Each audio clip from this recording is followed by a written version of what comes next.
शादी को कुछ ही महीने हुए थे सलोनी की। सलोनी बहुत ही खुश मिजाज लड़की थी। उसकी सास तनुजा थोड़ी छोटी सोच वाली महिला थी, पर बहू से बहुत प्यार भी करती थी। ठंड के दिन थे। सलोनी नहाकर आंगन में आई। वहीं तनुजा बैठी धूप का आनंद ले रही थी। सलोनी रस्सी पर कपड़े सुखाने लगी। तभी तनुजा की नजर रस्सी पर पड़ी, जिसे देख वो झल्ला पड़ी और बोली, बहू, तुझे जरा भी अक्ल नहीं है क्या? जरा तो शर्म कर लो। घर में तेरे ससुर जी, देवर, आने जाने वाले गांव के लोग हैं।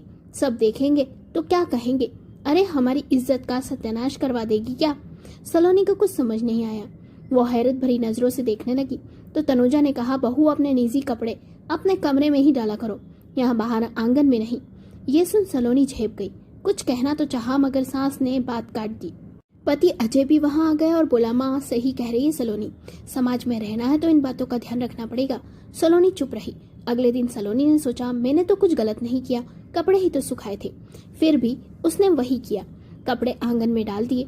तनुजा ने देखते ही तानों की बरसात कर दी। सास कड़वे लहजे में बोली, वाह बहू, बड़ी अकड़ है तुम में। कहा था ना कमरे में सुखाना, तुम वही कर रही हो। ये नए जमाने की बहुएं सुनना ही नहीं जानती। अरे हमारे जमाने में 7 पर्दों में कपड़े सुखाते थे ये। पड़ोसन भी वहीं से गुजरी रही थी। उसने सुन लिया तो हंसते हुए बोली, अरे भाभी, आपकी बहू तो बड़ी नीडर निकली, मोहल्ले की चर्चा तो पक्की हो जाएगी। यह सुनकर सलोनी का दिल टूट गया। उसने तय कर लिया कि अब वह कभी बाहर कपड़े नहीं सुखाएगी। अगले दिन से सलोनी ने सास और पति की बात मान ली। उसने निजी वस्त्र कमरे में सुखाने शुरू कर दिए।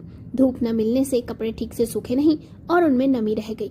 कुछ ही दिनों में सलोनी की तबीयत बिगड़ने लगी। इन्फेक्शन हो गया, तेज बुखार आ गया।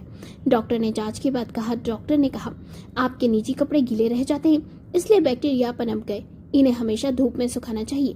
यदि आपकी बीमारी का कारण यही है और यदि ध्यान न रखा तो बात बिगड़ सकती है। डॉक्टर की बात सुनकर सास और पति दोनों के चेहरे उतर गए।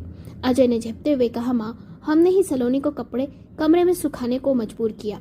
अब देखिए उसकी तबीयत बिगड़ गई। तनुजा की आंखें नम हो गई। उन्होंने बहू का हाथ थाम कर कहा, बेटी, मेरी जिद ने तुझे बीमार कर दिया। मुझे समाज की चिंता रही, पर तेरे स्वास्थ्य की नहीं। गलती मेरी थी। ये सुन सलोनी की आंखें भर आई। उसने कहा, माँ जी, ताने भले कितने भी सुनने पड़े, पर असली सच्चाई यही है कि औरत की सेहत सबसे जरूरी है। औरत की सेहत और सम्मान किसी भी सामाजिक ताने बाने से कहीं ज्यादा अहम है। अक्सर लोग क्या कहेंगे डर में सच को दबा देते हैं और गलत आदतों को सही मान बैठते हैं, लेकिन हकीकत यही है, औरत का स्वास्थ्य सबसे पहले है। उससे ही परिवार का स्वास्थ्य और खुशहाली जुड़ा है।